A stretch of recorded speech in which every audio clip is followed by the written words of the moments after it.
টি-20 বিশ্বকাপের সুপার 8 মিশনকে সামনে রেখে সেন্ট ভিনসেন্ট থেকে অ্যান্টিগাতে পৌঁছেছে বাংলাদেশ। গ্রুপ পর্বে ব্যাটারদের রান খরা সত্ত্বেও বোলারদের নৈপুণ্যে আসরের দ্বিতীয় রাউন্ডে পা রেখেছে টাইগাররা, আসরে 3 ম্যাচ জিতে।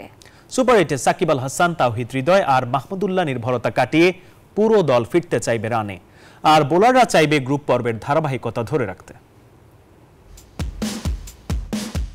সেন্ট ভিনসেন্টে ইতিহাস রচনা করে টিম টাইগাররা এখন অ্যান্টিগাতে। আসরের সেমিফাইনালে পা রাখার লক্ষ্যে যে 3টি ম্যাচ খেলবে বাংলাদেশ, তার প্রথম 2টি অ্যান্টিগার ভিভ রিচার্ড স্টেডিয়ামে, যেখানে কিনা নিজেদের হারিয়ে খুঁজতে থাকা ব্যাটাররা বন্দি দশা থেকে মুক্তি পেতে চান। গ্রুপ পর্বের 4 ম্যাচ খেলে মোট 499 রান তুলেছে বাংলাদেশ, সবচাইতে কম রান, এবং বিশ্বকাপে প্রথমবারের মতো অল আউট হয়েছে শান্ত সাকিবরা নেপালের মতো দলের সাথে।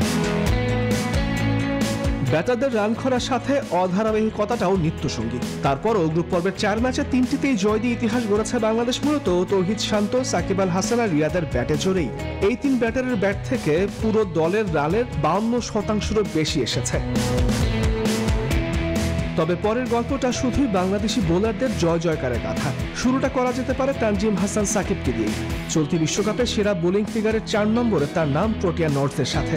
নেপালের বিপক্ষে মাত্র 7 রানে 4 উইকেট নিয়েছেন তিনি।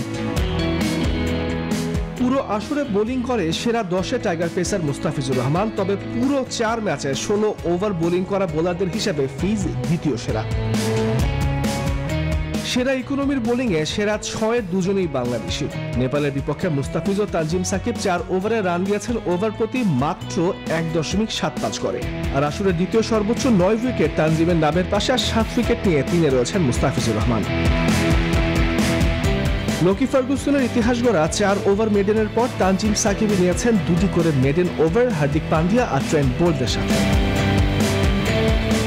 চলতি টি-20 বিশ্বকাপের সবচেয়ে বেশি ডট বল দেওয়ার কীর্তিটাও টাইগার বোলারের। মুস্তাফিজ আসরের সর্বোচ্চ 67টি ডট বল দিয়েছেন এখনো পর্যন্ত। তানজিম সাকিব চতুর্থ সর্বোচ্চ 61টি ডট বল, আর তাসকিন আহমেদ 52 ডটে নাম লিখিয়েছেন কৃপণদের কাতারে। তামিমুর রহমান, নিউজ 24।